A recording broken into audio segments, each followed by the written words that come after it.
Hello everyone, आज हम लोग देखेंगे जीके जीएस की ट्रिक में पार्ट 42 और इस पार्ट में हम लोग सीखने वाले हैं अबाउट एटमॉस्फेरिक लेयर। मतलब ट्रिक के माध्यम से हम लोग एटमॉस्फेरिक लेयर के बारे में समझेंगे और उससे रिलेटेड जितने भी क्वेश्चन बन सकते हैं सारे इस वीडियो में हम लोग डिस्कस करेंगे। तो आपसे बस एक रिक्वेस्ट है कि आप पूरी वीडियो को लास्ट तक देखिएगा ताकि एक भी पॉइंट आपसे मिस ना हो।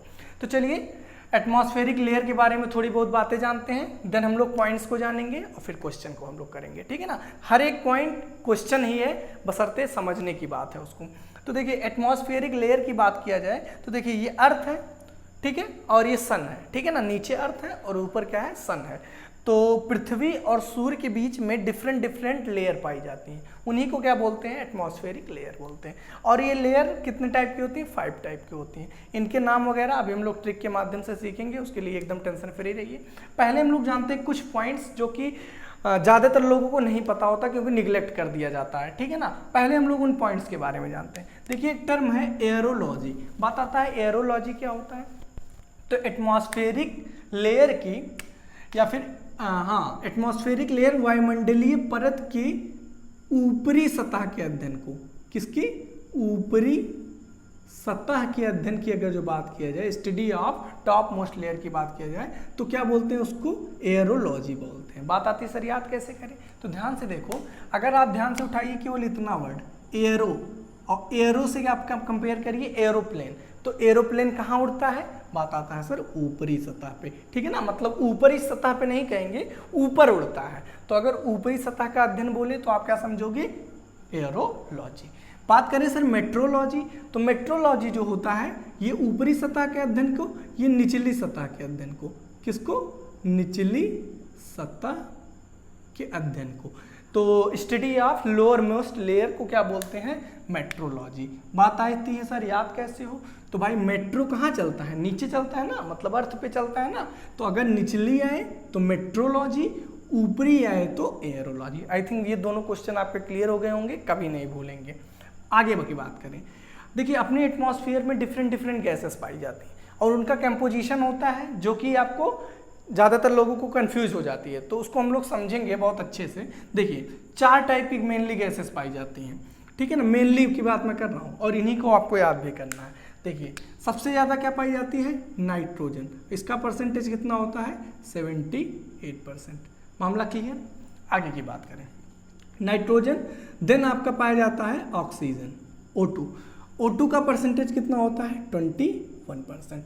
अब यहीं पे गलती होती है, नाइट्रोजन और ऑक्सीजन ये दोनों तो याद होता है, 4 होती हैं, एक क्या होता है, CO2 होता है और एक आर्गन होता है। इन्हीं दोनों में कंफ्यूजन पैदा हो जाती है, ठीक है ना। सब सोचते हैं कि अब तो CO2 ज़्यादा होगा, जो कि वहीं गलत हो जाता है। CO2 कम होता है, आर्गन ज़्यादा होता है। ये क्वेश्चन पूछा जाता है वायुमंडल में किसकी मात्रा अधिक होती है, CO2 की या फिर आर्गन की, तो आप क्या बताओगे, आर्गन की, ना कि CO2 की। तो CO2 का परसेंटेज कितना होता है, 0.03%, कितना होता है, 0.03, और आर्गन का जो परसेंटेज होता है वो कितना होता है, 0.9%। आई थिंक ये चीज़ें आपको अब कभी नहीं भूलेंगी, ठीक है। फिर से मैं एक बार रिपीट करूं तो एयरोलॉजी ऊपर, एयर, हेलीकॉप्टर ऊपर उड़ता है, मेट्रोलॉजी निचली सतह की बात करते हैं। और अगर जो हम इसको और इधर लिख देते हैं और ताकि क्लियर हो जाए आपको, आप कंफ्यूज ना हो, देखिए ताकि आपका एक बार रिवीजन भी हो जाएगा। देखिए सबसे ज़्यादा क्या होता है, नाइट्रोजन, कितना होता है, 78%। मामला क्लियर है।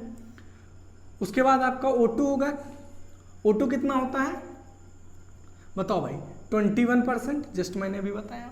फिर आपका आता है एक आर्गन और CO2, इन्हीं दोनों में कंफ्यूजन होता है।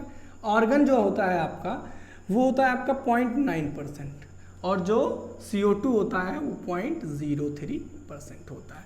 तो ये 4 गैसेज आपको हमेशा के लिए याद होनी चाहिए और कंफ्यूज एकदम मत होइएगा। सबसे ज़्यादा नाइट्रोजन 70, 2-3 बार देखोगे याद हो जाएगा। बस ये समझे रहना कि CO2 से ज़्यादा आर्गन होता है, ठीक है ना, एटमॉस्फेयर में।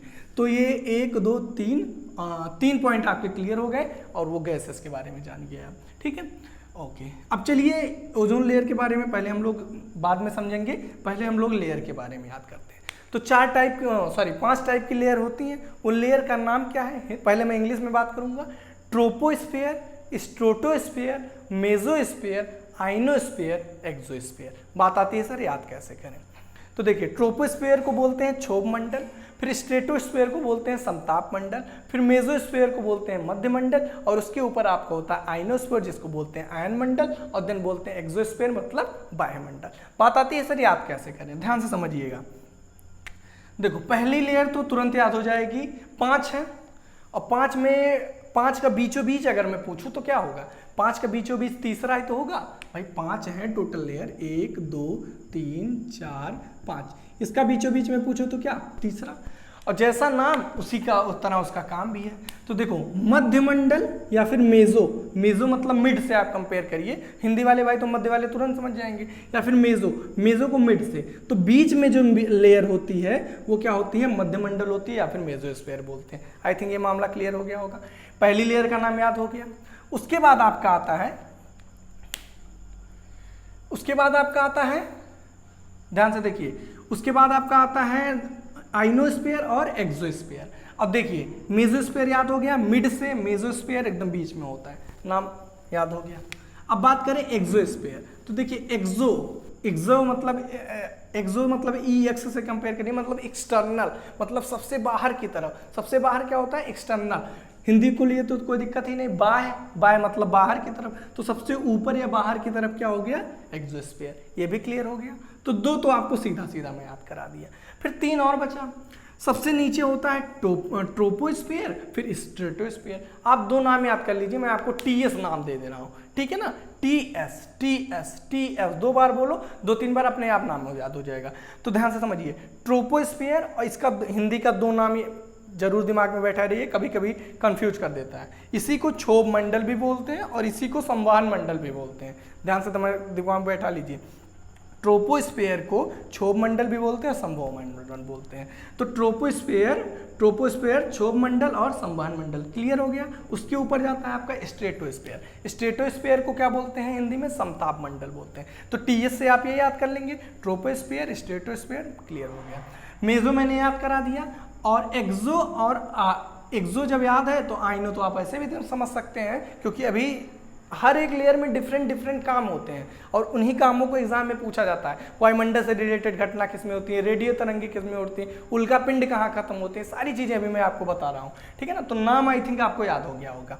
अब ये कितनी हाइट पे है, पहले हम लोग ये बात समझते हैं, ठीक है ना। कौन सी लेयर जो है वो किस हाइट पे है, ये भी एग्जाम में पूछा जाता है। तो देखिए उसके लिए आपको एकदम परेशान होने की जरूरत नहीं है, इसको मैं पहले रफ करूँ तब मैं आपको और अच्छे से समझा सकूँ, जिससे आई थिंक ये चीज़ें आपको समझ में आ गई होंगी, जो एरोलॉजी है और मेट्रोलॉजी है। और कमेंट जरूर करिएगा, है ना, क्योंकि काफ़ी मेहनत से वीडियो में बना रहा हूँ। तो देखिए 0 से 18, 18 से 50, और 50 से आपका 80, और 80 से आपका कितना है 640, और 640 से एबव, ठीक है। देखिए ये हाइट होती है, मतलब नीचे से अर्थ की सतह से लगभग क्या 18 किलोमीटर तक कौन सी लेयर है, तो आप क्या बोलेंगे, ट्रोपोस्फीयर है।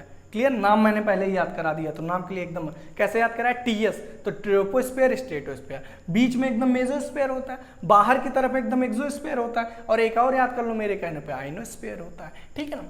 तो देखो 18 से 50, तो 0 से 18 ये क्या मतलब अर्थ की सतह से 18, 0 कहना नहीं सही होगा, अर्थ की सतह से 18 किलोमीटर तक क्या होगा आपका, सिंपल हो जाएगा आपका ट्रोपोस्फीयर, ठीक है। मतलब अर्थ की सतह से 18 तक आपका क्या रहेगा, ट्रोपोस्फीयर रहेगा। और उसके बाद फिर ट्रोपोस्फीयर की सतह से स्ट्रेटोस्फीयर की सतह तक इसका जो लेंथ होगा वो कितना होगा, 18 से 50, मतलब 18 यहाँ पे हो गया, और इसके ऊपर 50 किलोमीटर तक आपका क्या रहता है, स्ट्रेटोस्फीयर।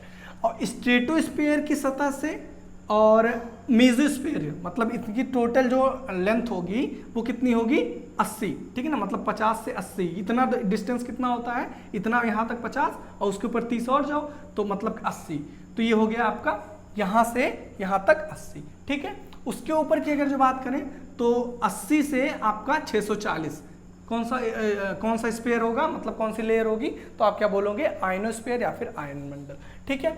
और उसके बाद यहाँ से 640 मतलब 640 से जितना ऊपर तक, अभी ये लेंथ नापी नहीं गई है, लेकिन 640 के ऊपर तक जो सब क्या होता है वो होता है आपका एक्सोस्फीयर, या फिर मतलब 640 से कितने दूरी तक एक्सोस्फीयर होता है ये कुछ पता नहीं है, ये एबव मान लिया गया। ठीक है, अच्छा तो आपको सिंपल क्या याद होना चाहिए, ये पूरी लाइन याद होनी चाहिए। कौन सी लाइन? 18, 50, 80, 640। अब बताओ, इतना मोबाइल नंबर याद करते हो, एक मेरा लिए मोबाइल नंबर नहीं याद करोगे, मेरा ना याद करो, लेकिन हाँ ये जरूर याद करो कि जिससे क्वेश्चन आपका याद हो जाए। तो देखिए मैं सिंपल बना दी हूँ ताकि आप कंफ्यूज न होइए। तो एक नंबर याद कर लो भाई, 18, 50, 80, 640, काम खत्म। और जिसमें से 18, 50 ये तो आपको तुरंत याद होना चाहिए, 18, 50, 80, 640, यहाँ से यहाँ तक 18, यहाँ से यहाँ तक 50 और 80, और ये क्या हो गया 640, और 640 के ऊपर पूरा वो होता है। तो 18, 50, 80, 640, यही सिंपल बताएं दिमाग में, 18, 50, 80 और 640 आपको सिंपल दिमाग में बैठाए रहना है, सॉरी। तो अगर जो आप ऐसे याद करेंगे तो आपको ये कंफ्यूजन कभी नहीं होगी, ठीक है ना, आप सिंपल इसको याद कर सकते हैं। तो लेंथ आई थिंक आप मोबाइल नंबर की तरह याद करेंगे, 18, 50, 80, 640। ठीक है, क्लियर हो गया। अब बात हम लोग करते हैं किस लेयर में कौन सा काम होता है, ठीक है ना, हर एक लेयर की अपनी एक इंपॉर्टेंस है। तो देखते हैं, देखिए पहले जो होता है सबसे ज्यादा काम इसी में होता है, क्षोभ मंडल, ठीक है ना, किसमें? क्षोभ मंडल या फिर ट्रोपोस्फीयर और या फिर संवहन मंडल।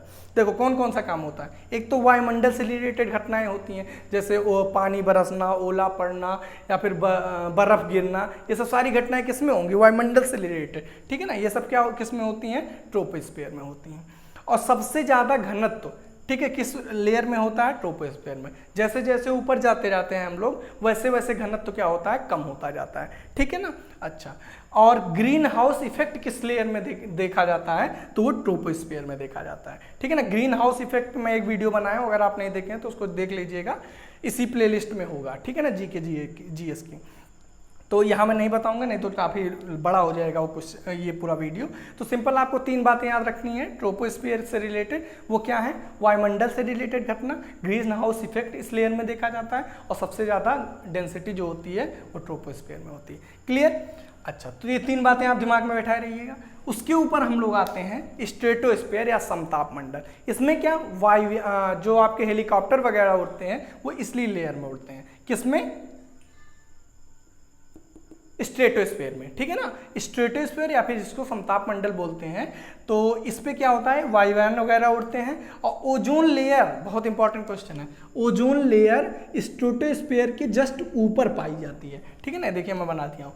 तो ओजोन लेयर किस में पाई जाती है? समताप मंडल में। दूसरा, एरोप्लेन वगैरह कहाँ में उड़ता है, तो आप क्या बोलेंगे? स्ट्रेटोस्फीयर में। अब हम लोग थोड़ी सी बात कर लेते हैं ओजोन लेयर के बारे में। देखिए ओजोन लेयर की जो मोटाई है वो डॉप्सन एक यूनिट होती है, उसमें मेजर की जाती है। पहला ये क्वेश्चन बनता है, ओजोन दिवस कब मनाया जाता है? तो आपको दिमाग में रखना है 16 सितंबर को ओजोन दिवस मनाया जाता है। क्यों मनाया जाता है? ताकि हम ओजोन लेयर को प्रोटेक्शन किस किस तरीके से कर सकते हैं, क्या क्या ऐसे काम है जो ना करें जिससे ओजोन लेयर प्रोटेक्ट हो जाए हमारी, ठीक है ना। तो ये तो हो गया ओजोन लेयर के बारे में। क्यों प्रोटेक्शन किया जाता है? क्योंकि आप जानते हैं कि सन से अल्ट्रावायलेट, यहाँ पे हमारा सन था जो कि मिट चुका है, यहाँ पे सन है, तो सन से अल्ट्रावायलेट रेज आती हैं, ठीक है ना। ये जो रेज हैं ये ओजोन लेयर क्या कर लेता है? अपने अंदर समाहित कर लेता है। अगर ये रेज जो हैं अल्ट्रावायलेट रेज हमारी बॉडी पर पड़ जाए, ये भी एक क्वेश्चन है, तो हमें स्किन कैंसर हो जाएगा। तो सोच लीजिए कि डायरेक्ट नहीं आ पाती बल्कि ओजोन लेयर से होकर आती हैं। तो ये ओजोन लेयर कितनी हमारी मदद करता है, ठीक है ना। तो किस कैंसर से होने के लिए? स्किन कैंसर होने से मदद करता है हमारा ओजोन लेयर, ठीक है ना। ये सारी किरणें अल्ट्रावायलेट जो होता है वो अवशोषित कर लेता है। तो देखिए ओजोन लेयर, पहली बात तो ये यूवी रेज को क्या कर लेता है? अवशोषण करता है। और एक प्रोटोकॉल बनाया गया है और उसका नाम क्या है? मॉन्ट्रियल प्रोटोकॉल, ठीक है। जैसे मॉन्ट्रियल है, क्योटो प्रोटोकॉल है, ऐसे डिफरेंट प्रोटोकॉल हैं जो कि पूछे जाते एग्जाम में। मॉन्ट्रियल प्रोटोकॉल किससे संबंधित है? तो आप क्या बताएंगे? ओजोन लेयर से। और ओजोन डे मैंने बताया 16 सितंबर को। क्लियर हो गया होगा, ये ओजोन लेयर से क्वेश्चन था, ये आपको आई थिंक समझ में आ गया होगा। और ये कितनी ऊंचाई पे है? तो मान के आप चलिए कि लगभग 36 से 50 के बीच में पाया जाता है। तो 36 से 50 किलोमीटर जो हो जाती है ऊंचाई पे होता है क्या? Ozone layer. यहाँ तक मामला क्लियर। फिर बात करते हैं हम लोग, ऊपर बढ़ते हैं तो मध्यमंडल आता है या फिर मेसोस्फीयर। इसमें इस लेयर में क्या क्या होता है? पहली बात तो ये, सारे उल्कापिंड इसी लेयर में आके खत्म हो जाते हैं। किसमें? मेसोस्फीयर में। देखिए ये बात मैं करूंगा ट्रोपोस्फीयर की, इतने में बात करूंगा मैं, नीचे से उठाया हूँ, और इतने में बात, ये सब देखिए लिखा हुआ है। तो मध्यमंडल में उल्कापिंड वगैरह खत्म हो जाते हैं। और दूसरा सबसे ठंडी परत जो होती है, ये भी एग्जाम में पूछा जाता है, कह सकते हैं कूलेस्ट लेयर जो है वो क्या है? मेसोस्फीयर। तो समझ में आप सोच रहे होंगे सर सबसे ऊपर वाली, ऐसा नहीं है। यहाँ से यहाँ तक जो है आपका टेम्परेचर कम होता है, ठीक है ना, तभी तो ठंडी है। और उसके बाद जिसके ऊपर और जाएंगे तो टेम्परेचर क्या होता है? वो आपका बढ़ता जाता है, मतलब फिर गर्म लेयर ऊपर की तरफ आती जाती हैं। तो ये सबसे ठंडी लेयर होती है, कौन कौन सी? मेसोस्फीयर या फिर मध्यमंडल। और एक काम और इसमें क्या होता है? सारे उल्कापिंड यहाँ पे आके खत्म आ जाते हैं। इसके ऊपर जब जाइए आप तो आता है आपका आयनोस्फीयर या फिर आयन मंडल। इसमें क्या क्या होता है? जैसा काम वैसा ही इसका कुछ नाम भी है। कैसा? आयन।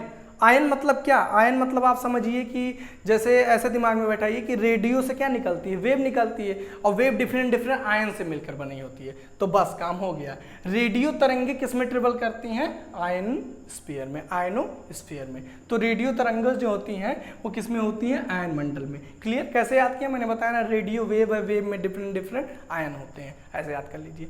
और इसी आयन मंडल में ISS पाया जाता है। क्या है ISS? इंटरनेशनल स्पेस स्टेशन, ठीक है ना। और इसकी जो ऊंचाई है वो क्या है? 400 किलोमीटर।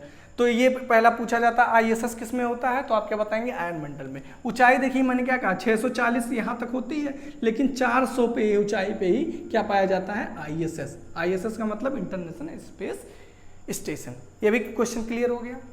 लास्ट का क्वेश्चन है हमारा एक्सोस्फीयर से। जितने भी कृत्रिम सैटेलाइट होते हैं, कृत्रिम मतलब कह सकते हैं कि जो नेचुरल नहीं होते हैं, जो बनाए जाते हैं सैटेलाइट वगैरह, वो किस में स्थापित किए जाते हैं? जो वो कहते हैं ना कि सैटेलाइट भेजा गया है, तो सैटेलाइट किस में भेजा जाता है? किस लेयर में? तो एक्सोस्फीयर में भेजा जाता है। किस में? एक्सोस्फीयर में। तो कृत्रिम सैटेलाइट जितने स्थापित किए जाते हैं वो किस में स्थापित किए जाते हैं? बाह्य मंडल या फिर एक्सोस्फीयर में। तो गाइज ये था हमारा पूरा वीडियो, और मैंने आपको ऐसा कुछ भी नहीं बचा है जो ना बताया हो एटमॉस्फेयर से रिलेटेड। तो कैसा लगा वीडियो जरूर बताइएगा। इधर वीडियो थोड़ी इरेगुलरिटी से मिल पा रहे हैं, रीज़न मैंने बताया कि कुछ तबीयत वगैरह नहीं सही चल रही है, कंटिन्यू तरीके से जिस तरह चलनी चाहिए सही है, बट जिस तरह सही होनी चाहिए उस तरह से नहीं है। इसी वजह से मैं वीडियो आपको एक मतलब जैसे अल्टरनेट डेज पे नहीं दे पा रहा हूँ। अभी मैं लगभग 9:30-10 बज रहा है तब वीडियो बना रहा हूँ, ठीक है ना। तो यही सब रीज़न है। बहरहाल मैंने कोशिश पूरा किया है कि मैं सारी चीज़ें आपको एक्सप्लेन कर सकूँ। कहीं कोई डाउट रह जाए तो कमेंट बॉक्स में ज़रूर बताइएगा। बाकी मिलते हैं नेक्स्ट वीडियो में। क्लास 10 थी हम लोग करेंगे नेक्स्ट वीडियो में। Okay guys, thank you for watching my video.